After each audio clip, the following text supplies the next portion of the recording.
This is gonna be our special guest tonight. Is the family's co-founder. OUSSAMA has been doing the first meetup in Berlin ever. He's gonna talk about the difference between mercenaries and missionaries in the startup world, and this is a topic that we are really fascinated and passionate about. I hope you too. I hope there's gonna be a lot of questions after that, and we're ready to talk about it a little bit after too. So I would love that you give a huge round of applause for OUSSAMA for his talk.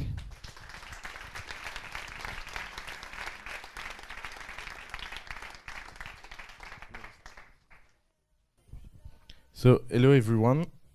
My name is OUSSAMA AMMAR. I'm one of the co-founders of the family. Very glad to be here. If you want, we can try to do this speech dynamic. We are in a small crowd tonight, so you can ask questions and we can create the debate ongoing. It's a very important question for us because one of our very difficult part in our job at the family is to select who get in and who don't.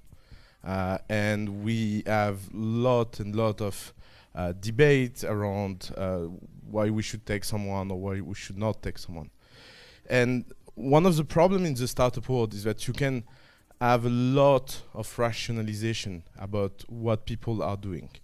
But one of the few issues around that is that it's really hard to judge a startup because most of the time this rationalization is a very small timestamp of the startup. If you look at startup, what is important is not what they are, it's what they can become.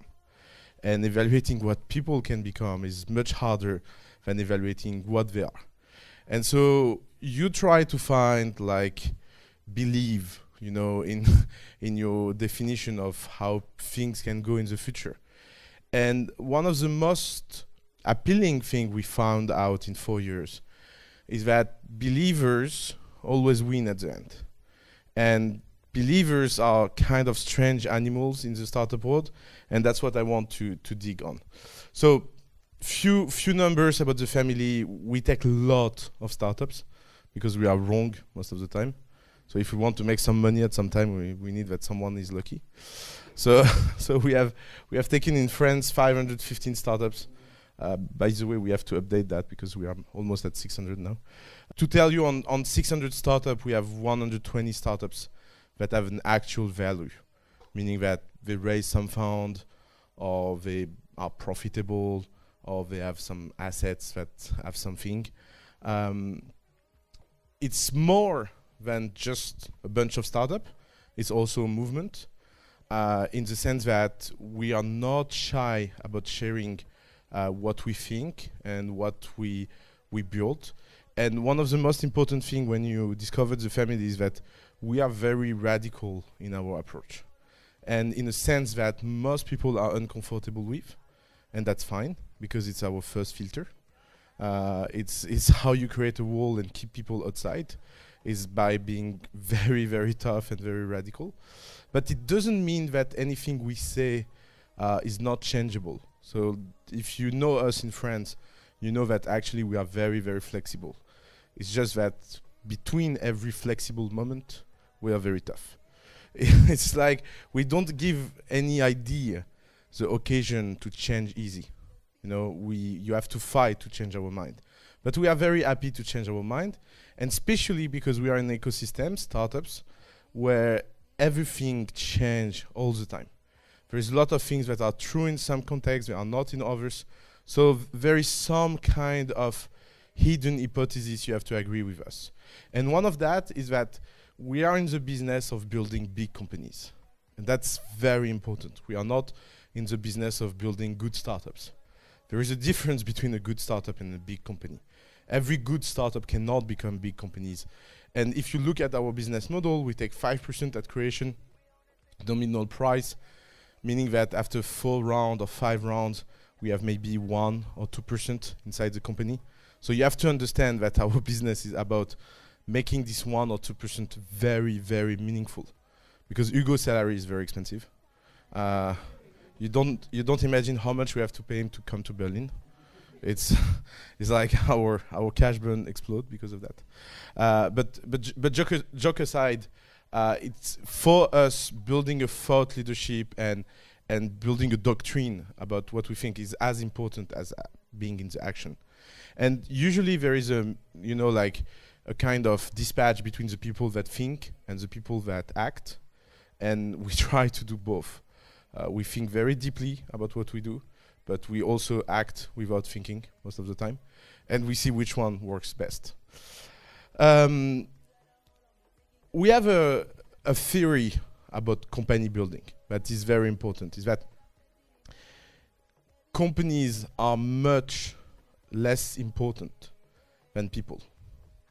And that's a theory that seems to be in the startup land very common, but in the fact it's not. If you speak to investors, they love to say that they don't judge project, but they try to find good team.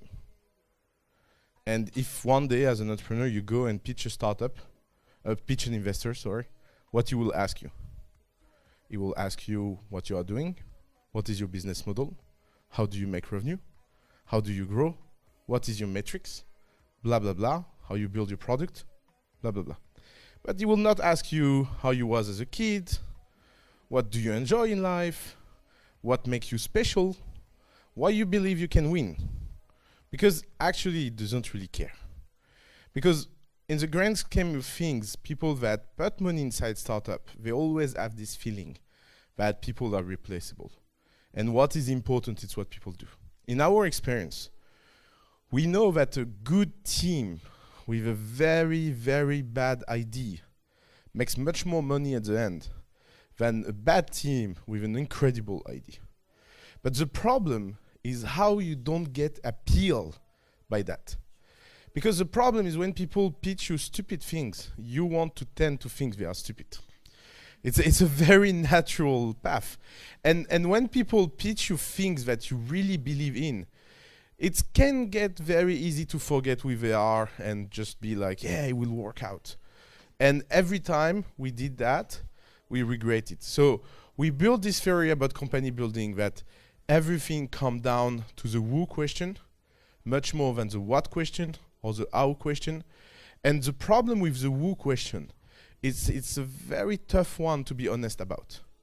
You know, a lot of people, when we refuse them at the family, they always want to know why. And I cannot say the truth. The truth is most of the time I don't like the face. And it's judgmental. It's not rational. It doesn't make any sense. But it makes sense in our business on the long term. Why? Because our goal is not to be right every time about the companies. Our goal is to be right all the time about the people. Because if we are right about the people inside the community become friends, and the people that like each other, they work for something bigger. And on the long term, with a lot of catastrophe on the way, somehow it will work out. Because maybe your startup will fail, but you will become an employee in a successful one. And maybe your startup will fail, you will become an employee in one startup that failed, and altogether you become employee in a startup that succeeds. But at the end of the day, what is important is that you can trust the people inside the community, you can be friends with them, and so our very often criteria of selection is, do we enjoy spending time with people or not? And so if we take a group of 500 or 400 people every year, we enjoy spending time with them, at the end of the day, maybe some of them will be successful and they will pay for everyone else. Because you don't need to be rich, you just need to have friends that are rich. It's the first step of being happy. So you don't really need to be successful yourself, you just need to be surrounded by people that are successful. And by the way, when they are successful, you want that they like you, and so it's better to select them early on that base. So all of that to say to you, don't think we have rationality. So by the way, when we refuse people, we often say that the market is not big enough. Favorite excuse. Works most of the time. So if we tell you, in your case, it will be true. So, obsession over the who question. And we start to develop a theory about what makes a good team. We learn few things. The first thing is that the start of a very good entrepreneurial team is determination. Like really what makes the difference between one team that succeed and one team that don't, it's how much determination they put inside their company. For example, I have a founder that lives in my house right now. My wife loves him. He was supposed to come for 3 days. We are 3 months later. And he basically lives in my house because he's ejected from his apartment. And basically, the company ran out of money 6 months ago. There are 7 in the team, and they are still working. Like that kind of things, you cannot fake it. Like that kind of things mean that somehow, maybe not this shitty company, but at one point in his life, they will succeed. It cannot be otherwise. Because you cannot put that level of determination in doing something, put your life in that jeopardy, being forced to live with me. Like in the horrible thing that can happen, it's top in the list. But you cannot be like that and not at some point doing something meaningful. And why? Because they really believe in what they are doing.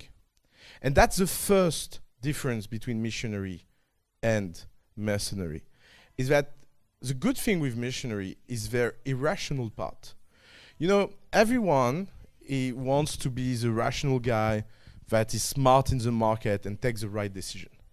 But there is a fiction with that, is that in my opinion, no one on earth is smart enough to do that. Because the level of complexity and the level of information you need to get to a point where you can think that you are smart enough to analyze all the data and take the right decision is just a fiction. And it's a fiction that works very well because most of the fake smart people are so sure about their smartness that they build this confidence that they are not doing things because it's irrational, but because their rationality is very appealing. But most of the time, if you are very serious about data and criticizing them, you can find weak spot in every startup. Like if you take someone that his only job is to criticize you, you can take every successful startup on earth and you will find thousands of reasons to explain why they will never work. But a startup is a miracle, and it's something people don't talk enough about. The natural state in startup lands is failure. Like statistically, that's a natural state. Like being a success in the startup land, it's a total miracle. And by the way, you know, the press is not doing a good job about that. You know, we learned that at the family. You hear about acquisition of companies in portfolio of startup, investor, blah, blah. You don't imagine how many startups are sell for €1 just to get a press release. Like it's a market. There is a marketplace for press release acquisition. I'm not joking. Like when you're in this situation, they introduce you to people that know people and they can get you a press release. So the problem is that people don't imagine how many fake success there is in the market. If you look real success in the sense of someone making a lot of cash over an acquisition, or someone building a very profitable company, or someone IPO and blah, blah, it's actually such a small fraction of company that it will be depressing if entrepreneurs are aware of that. But our theory at the family is that if you make people aware of that, they will change their mind and they will enter in a mode that they will understand that they have nothing to lose and only things to get.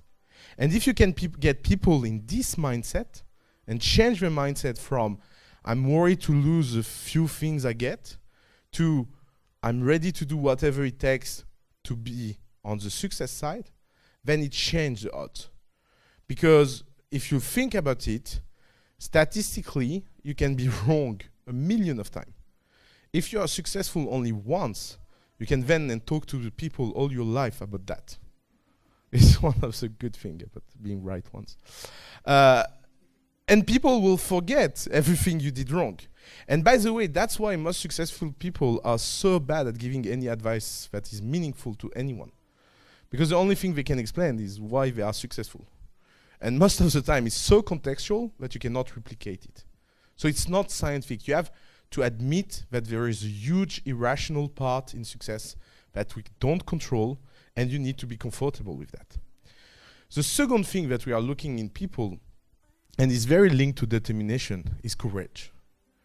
Courage is a mother quality of every quality, because it's very easy to be honest until you have a very good occasion to don't be honest.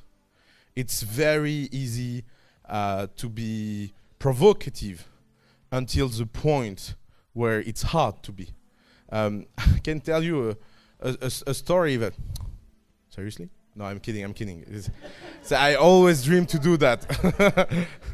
I was a student doing that, So there is one story that happened in the life of the family. One day, one guy organized a dinner with a very high-level banker, CEO of one of the biggest banks in France. And the guy asked me, I don't know which question, and I say, the problem with big companies is that there is a lot of people that talk about innovation, and they still have a BlackBerry in their pocket. How can we think that they are serious? And the guy takes his BlackBerry out of his pocket and put it on the table. And I look him in the eye and say, yeah, you see? No credibility. And then he takes the BlackBerry back in his pocket. And of course, we did not get the contract. Of course, I think he was waiting apology because he's kind of used to that. But you cannot do that. You have to keep your word. That's why we record everything and put online, even when we say stupid things. Because it's very important in this world where everything is transparent to keep your courage up, and it's very important to train your courage. If you are weak on this kind of thing, you will be weak in the important decision of your life. And so being sure that people are courageous is the second thing we are looking. The third thing is flexibility. How much people are ready to change if they are presented with a new data? Determination is fine, but only stupid people don't change their mind. How much flexibility you can bring inside the process of building your company, it's a very important element. And the last thing is naughtiness. Because you cannot do something in the startup world without being a little bit naughty. Because at some point, you cannot change the way the thing works if you don't push a little bit in your way. So there's a difference between, being naughty and being bad. Like most of the time when I say that, people will say, yeah, but it's unethical, blah, blah, blah. No, actually, it's much more about having an ethics that concentrate on the thing that really matters, never hurt someone. But if you don't hurt anyone in the process, you should be ready to push the boundary. And if you are very strict and very in the rules, there is a good chance that you get killed in the process. And that's why, by the way, there is so much good hackers that became incredible entrepreneurs. It's because if you look about all the quality I described, it's something you find in the hacker ethos. The hacker culture is based on this value of naughtiness, going fast, break things, don't be apologetic, go for the truth, change your mind if you are wrong. And all of that build very good quality to be entrepreneurs. So if you are not a trained hacker, that's the kind of thing you can learn. But that's why for me, entrepreneurs and good entrepreneurs are the new artists, by the way. Because in a sense, they are doing creation that really look like art. If you look at every generation in history of art, every meaningful artist of every generation did things completely differently than the previous generation. And everybody that learned with the previous generation by being very respectful to the master, no one knows them. Because they are the people that get the prize when they are alive, but nobody remembers them. Because they do like this very classical art. So in art, there is rebellion as much that there is with hackers, as much that there is with good entrepreneurs. Being a rebel is important. You see? The screen is bored. Like I didn't even start. The second thing that is very important about building your company, and it's an element of choice for us, is are you in short term or are you in long terms? Are you thinking for the next month or are you thinking over a long period of time? One of the jokes I love to do to some VC we don't like is that I'm in 20 years, I will be younger than most of them now. So in 20 years, I will be younger than the average age of all these crappy people that raised money 10 years ago and think because of that, they have something meaningful to say to anyone. And I think that's very important to be able to project yourself over 10 years, 20 years. Nobody build overnight success in one night. Like most of the time, overnight success is years and years and years of work that somehow at some point get a tipping point. And if you don't project yourself, like if for example you don't, like one of my favorite questions is where your company will be in 10 years. You don't imagine how many entrepreneurs are unable to do that, unable to give a clear answer about that. And by the way, some entrepreneurs are very pissed off by this question because they say, it's impossible to know where I will be in 10 years. Of course it's impossible. I didn't told you to guarantee me where you will be. I just ask where you dream. Like when I was a kid, I was dreaming of being an astronaut. Like, I am an astronaut? No, of course not. I am sad? No. Will I go to space if I can? Of course, yes. But but the point is not here. The point is, do you have your imagination up to a long-term view, or are you just obsessed about how you will survive for the next week? If you are just here for the next week, you're just opportunistically driven, and so you will never win over the long term, and so it's not interesting to support you for life.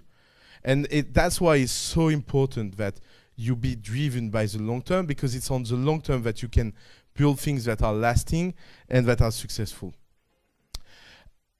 Another very important point that we learn with our company is that one of the best things to do in the startup is to fake it until make it. So I feel that there is a start of a backlash about that. Last year we got Theranos, that fake it until make it at 4 billion valuation. So that's maybe was too much. Let's say you fake it until make it for the first 10 million of valuation, okay? And then it should be real. But joke aside, you know, it's really sad because no one talk about the reality of Theranos. You know, look how failure works in this world. Theranos is about the fail of a totally fake story about the technology. But there is 3 interesting facts to look inside. The first thing is that she has 40 investors that did multiple due diligence about the company, asking ton of documents, I'm sure, a lot of emails, a lot of talk, a lot of lawyers. And when you discover that it's fake, there is only one person responsible. Like the poor girl that is like here and everybody's like, she's a liar. You're like, it's 7 years. You are supposed to have checked things. Ah, you never? Because actually all your due diligence is bullshit? Oh, we didn't know that. Such a surprise. So the fake it until make it is not about doing things illegal. The second fact that is very interesting with Theranos is that from day one, it was a very bad company because it's a bad problem. Like if you look the 2 problems this company tried to solve, it's so strange. The first problem is how to take 1 drop of blood instead of blood. Like if you ask 100 sick people, are you ready to give me blood if you are sick, so we investigate why you are sick? Like how many of them will say no, just a drop? Okay, you're scared by needles. I'm scared by needles. They give me a gum and after a sweet and they put some anesthesia on my arm and it works. and I don't look. So you see, there is a lot of simple solution to this problem. And the second problem they try to solve is that on this fucking tiny drop, how do you do 1,000 tests? So nobody need 1,000 tests. Like no one is that sick, by the way. You know. So you see, like one of the problem about the fake it until make it is that maybe if Tyrannos have been more serious about the definition of problem and less in the hype, maybe will not end up that way. Because the problem is not the fact that their technology is not ready. The problem is that their technology doesn't make any sense. So of course, if you fake it until make it on something that don't make sense, you never end up by doing something real. But if you fake it until make it on something real, it's called science and innovation for a long time. Like the only way to achieve success is at some point to make people believe that it's possible. Because if from day one you don't make people believe, and it's very important they believe, there is nothing rational that will say that Google will be able to index every website in the world, or that Stripe will be able to process payment in security. Think about it. Let's take one example, Stripe. Look the fiction. You have two guys, Irish, 19 years old or 20 years old. They come and say, we will start a payment processing company and you will be secure. That's a fiction. Because the fact they achieved that is a miracle. Like the probability that two guys, 20 years old, screwed everything because they drink too much beer and come back and everything is stolen is very high. From a rational point of view, like that's the odds. But what makes them incredible is that there is a singularity that made it different. And because you are a singularity, you have to learn how to make people believe. And making people believe is not something bad. And having not everything ready is not important. What is important is that you have the confidence that over time you will be able to deliver, and that it makes sense that you deliver over time. And that's, if journalists make their job, that's what should have been the critic around Tyrannos. Not that girl, 25 years old, screwed up a scientific R&D project. No, is how is it possible that so many people threw so much money in something that doesn't make sense? That's a much more important question. We believe a lot in swag at the family. We like this word. I know it's kind of outdated now, but I have a 16 years old nephew. He told me, yeah, nobody says swag anymore. I say, yeah, I'm old. That's fine. So why we like swag a lot? Because we think that one of the way to make people believe, and by the way, I don't want to hurt anyone, but every religion in history of humankind understand that. You need entertainment, you need beautiful, you need beauty, you need emotion, you need sentiment. It's very important. Like the way you do things is as important of what you do. I know some people hate when we say that. They say it doesn't matter the way we do. What matters is the reality. Okay. So that kind of people live in a world without joy, without beauty. Most of them, by the way, look weird. Let's be very honest about that. But the very important thing is that being swag is one of the ways to respect your user. Because showing the best version of you is actually one step to the seduction process you need to have with every user. Think of it like a dating process. Everybody lies in dating. Like imagine you arrived at your first date and you tell it like it is. So imagine, hi, my name is OUSSAMA. I have a lot of trouble with my work. By the way, I work way too much. So I work in average 20 hours a day. I travel a lot. You will see me maybe 3 or 4 days a month. And by the way, in these 3 or 4 days a month, I know I will not be really here because and by the way, most of my ex are crazy and they're still chasing me, so you will have trouble and some harassment. but everything is fine. Oh, and by the way, I do video on YouTube, and a lot of people and women send me naked picture. But no worry, I will be only with you. Great first date. And of course, it doesn't make sense. Because you want, at your first date, to show the best version of you, and maybe people will discover you after a few dates. But that's fine. It's exactly the same thing as a business process. And showing the best version of you is about showing the story that makes yourself the most easy to understand. And that's something too much people in Europe don't take seriously. You know, I lived in the US, and there is something that really stuck me in the US culture, is that the talent for storytelling is incredible. So of course sometimes it's overrated. You know, it's the difference between a US entrepreneur and a Russian entrepreneur. It's the two kind of extreme in our worldwide ecosystem. The US entrepreneur will come and tell you, I have a wonderful project. It's called Teleported. Teleported is the first teleportation solution. It will revolutionize the way people move around. For only 2 billion raise, at 10 billion valuation, I will be able to bring teleportation for everyone on Earth for a cheap price in less than 1 year. Disclaimer, we don't have a product yet. Disclaimer, we don't know how to do that. Disclaimer, I will do a lot of cash out. We never know. So that's the US version. If you go in Russia, you will have a guy that will be like, hi, my name is Igor. I invented teleportation. This is my brother. He comes from St. Petersburg. But we don't know how to market that. We don't know what people will do with it. So, of course, the entrepreneurial side is on the first side.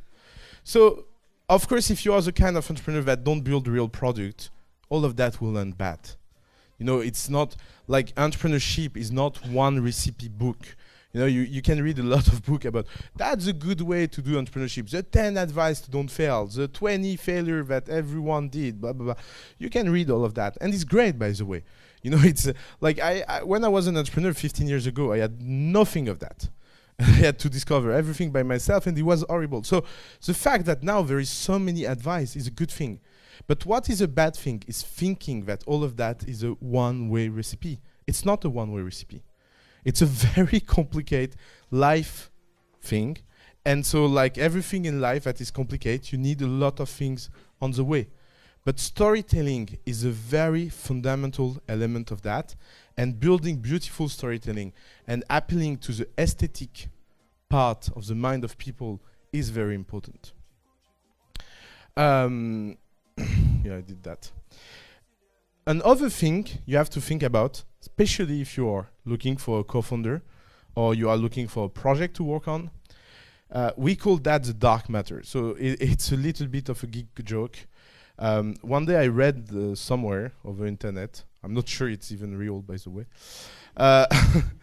maybe someone can confirm or not, is that the most part of the universe mass is invisible, and it's called dark matter. So we see a lot of mass from a modeling perspective, but we cannot touch it and we cannot see it, and it's called dark matter.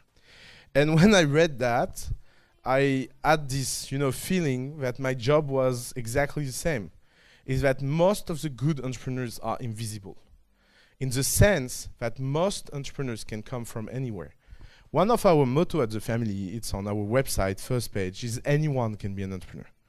When people read that, it's very funny, is that you can tell who did not see Ratatouille at the way they understand that sentence.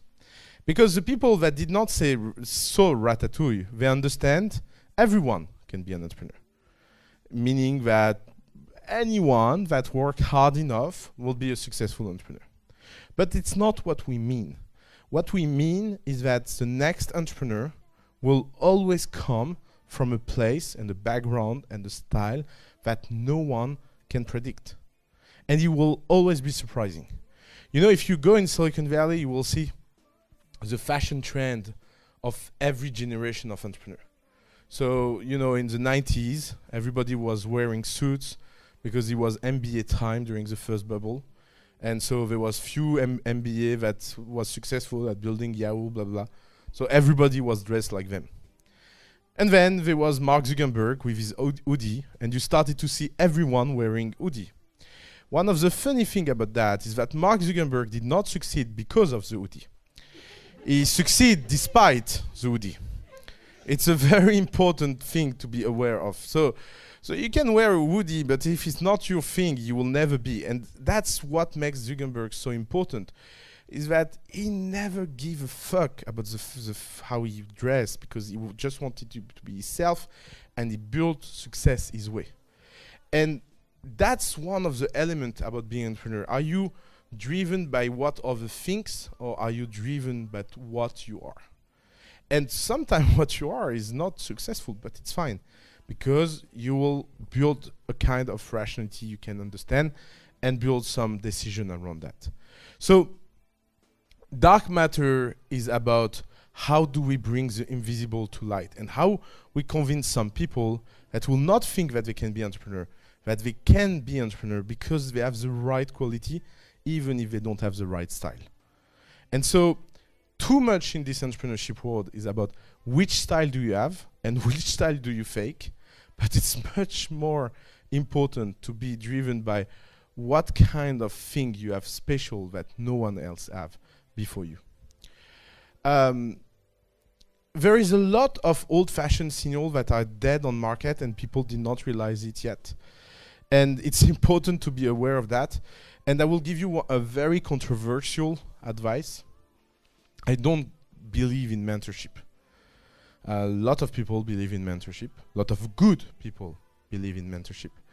But I don't. Because I think that there is something strange happening in the world, is that the world is going so fast that no one has something meaningful to say to the next generation anymore. If you look hundreds of years ago, the difference of life between your grandparents and yourself was very short.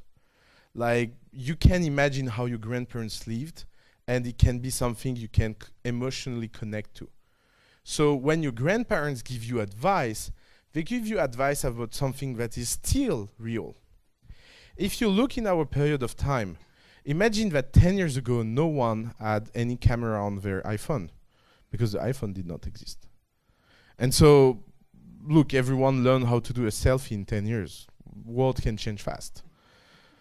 And if something can widespread like that, it means that there is very deep things happening and shifting in society. Meaning that now you have this fraction of society and huge ontological difference between people, because we don't live in the same period of time. And one of the problems with mentoring is that you have the good mentoring and the bad mentoring. The good mentoring is about helping you to decide what you want to do based on who you are. And so good mentors, most of the time, they are mentors that are much more obsessed about understanding and asking a lot of questions.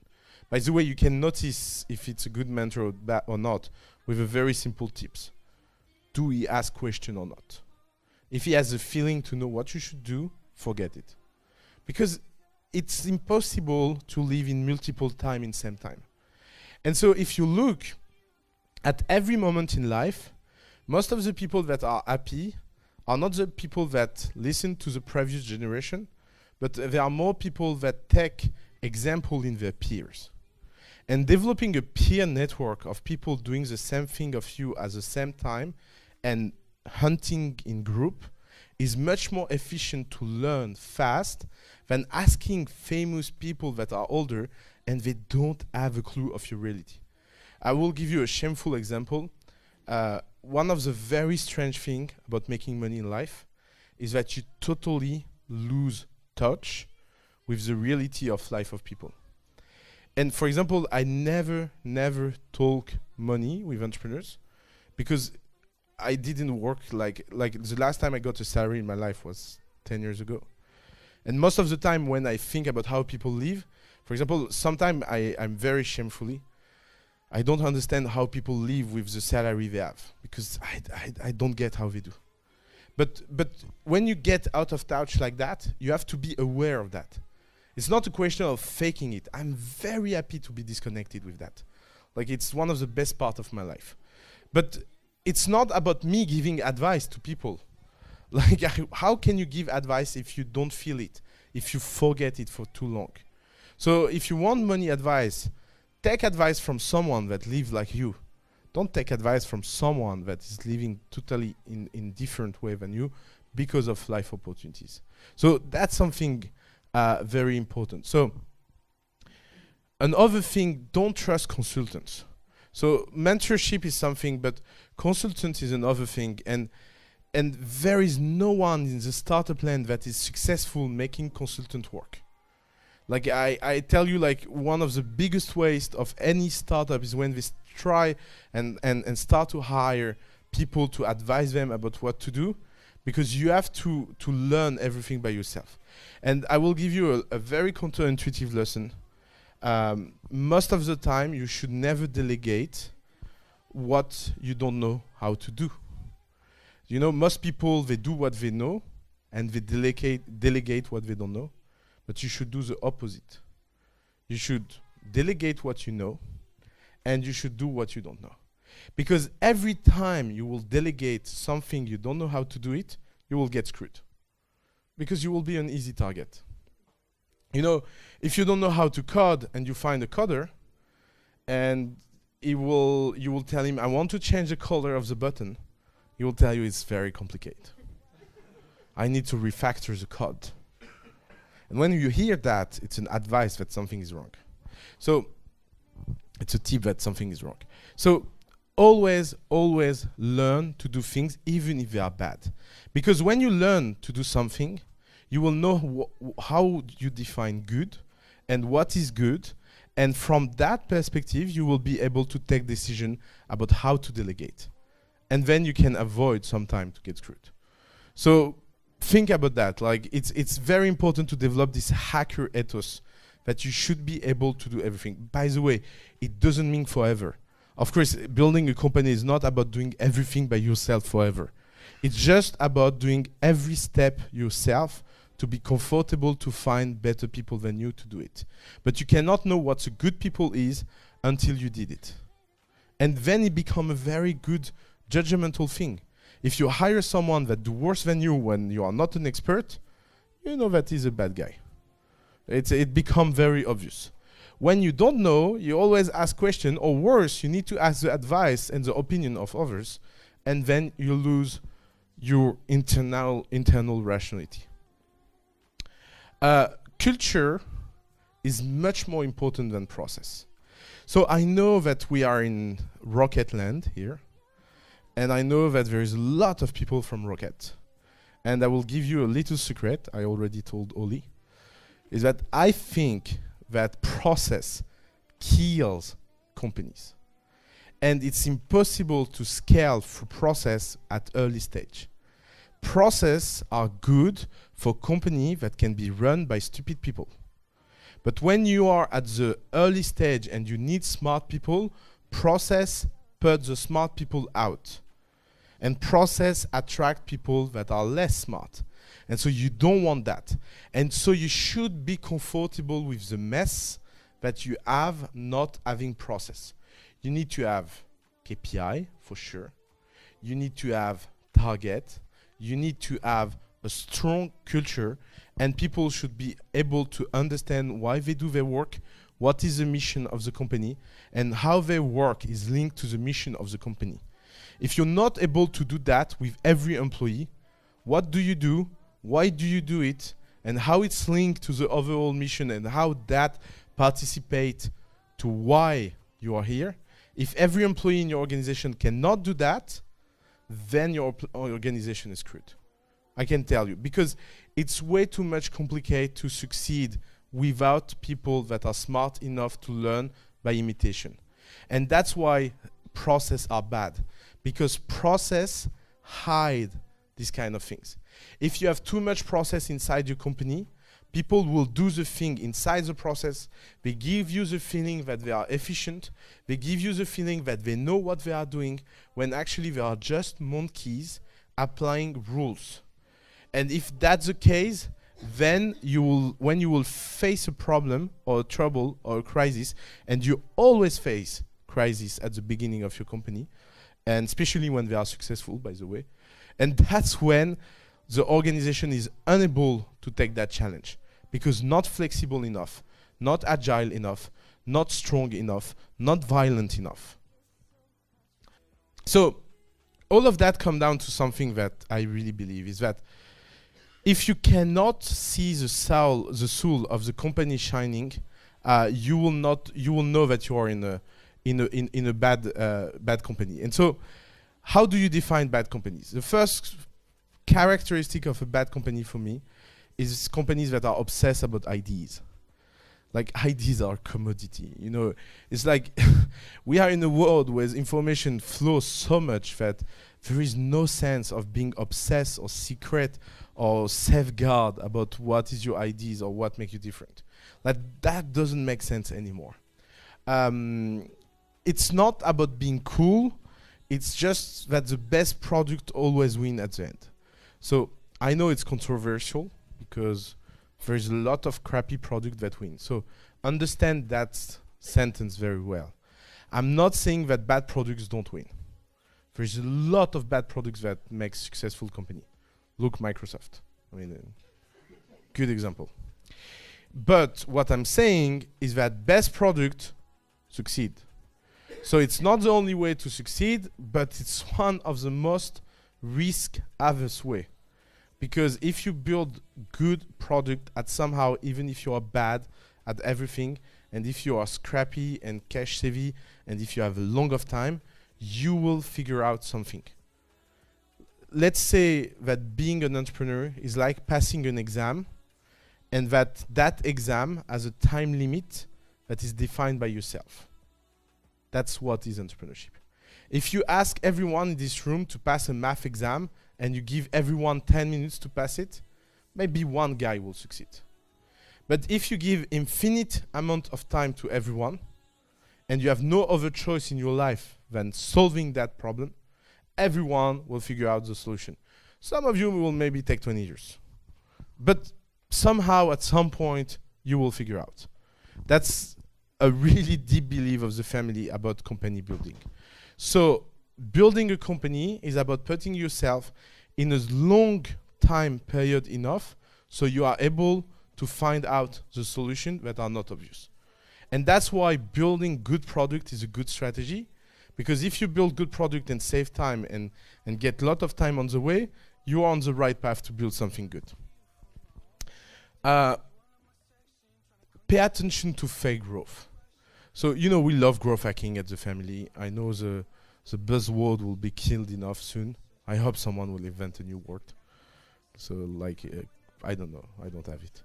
But, but for sure, no growth hacking in the world can go against having a super fan base and having a real growth of people that recommend company word of mouth. And that's the difference between missionary and mercenary, is that people that really believe in what they do, they always find people to believe. And think about it, it always starts in small group. It's better to have a very small set of users that are ready to die for you than a large set of users that don't really know why you are here and that find it's okay or cool or fine.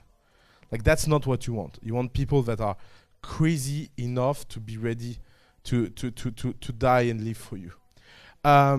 It doesn't mean it's about being perfect.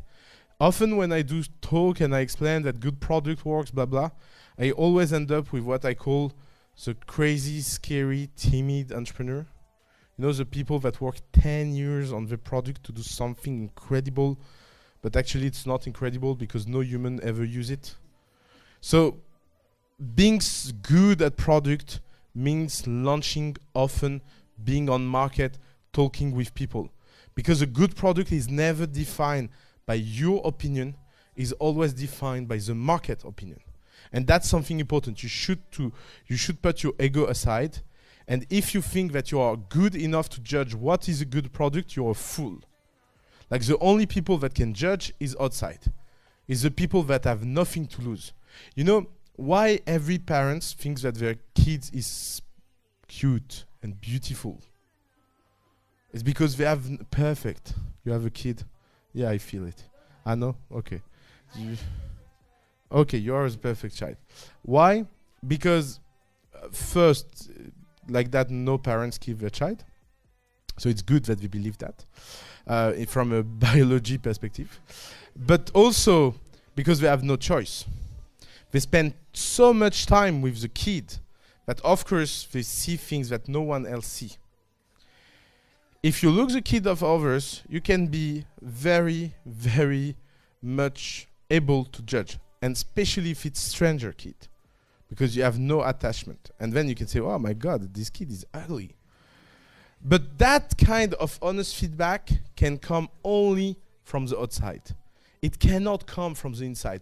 You spend way too much time with your product and yourself to be able to judge if it's a good product or bad product. So building something incredible is not about building something perfect.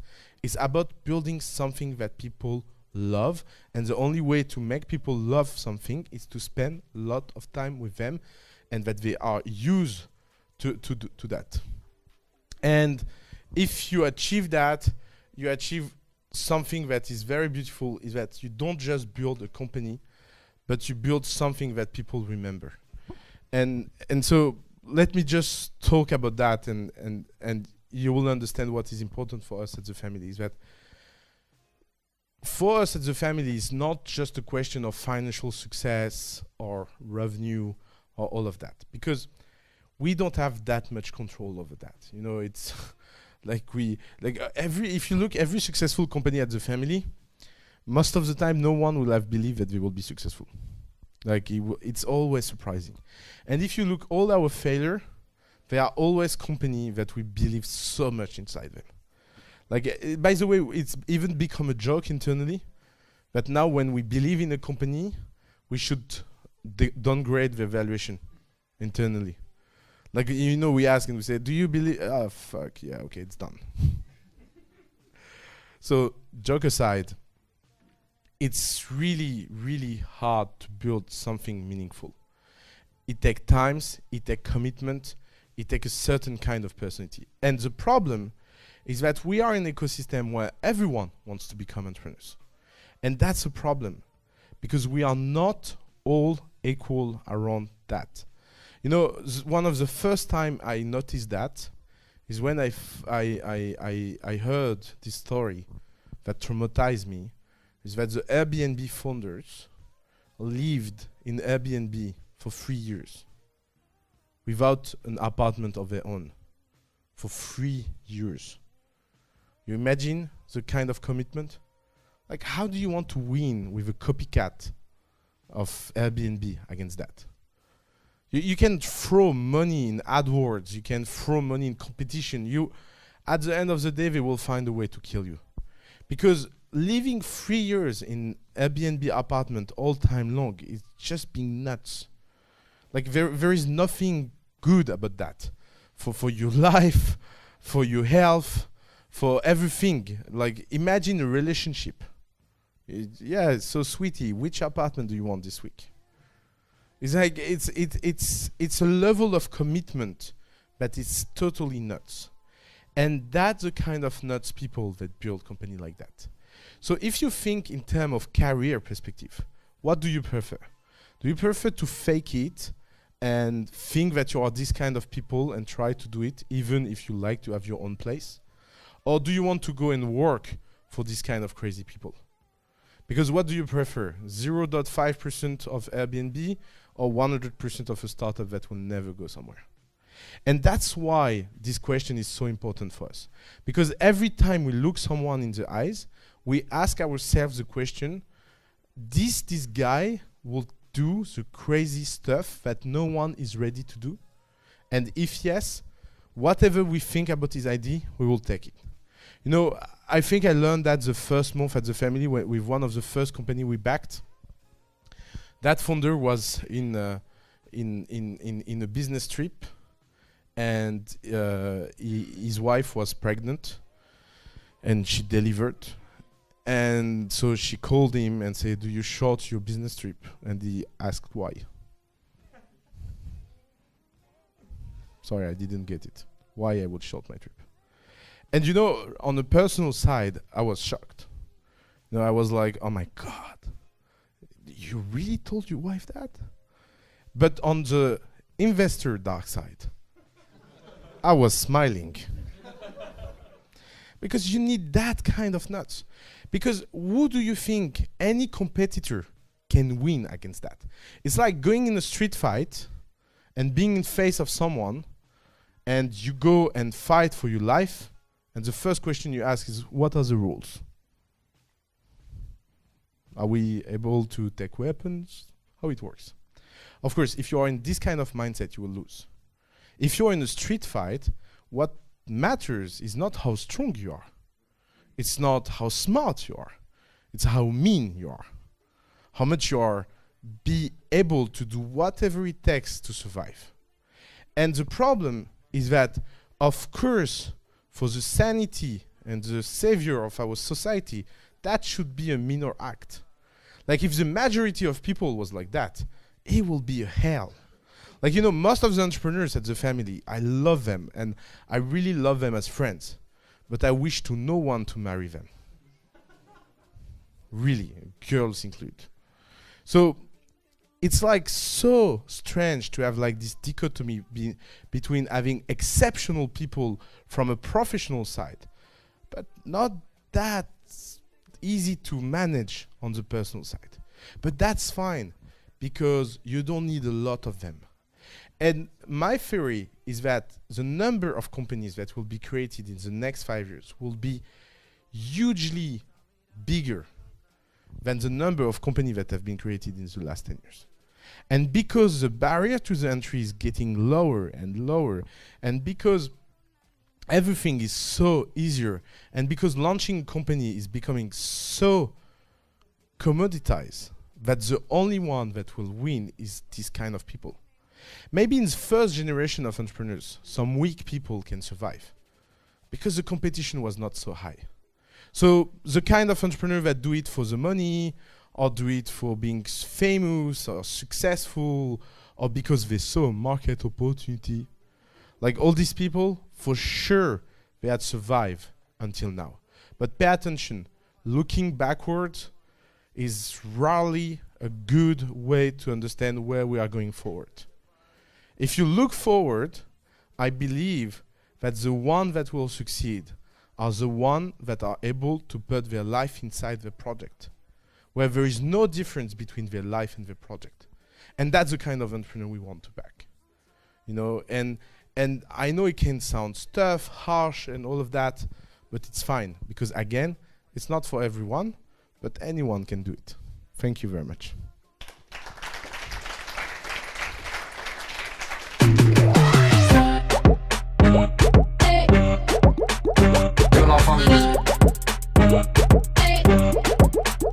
Que la famille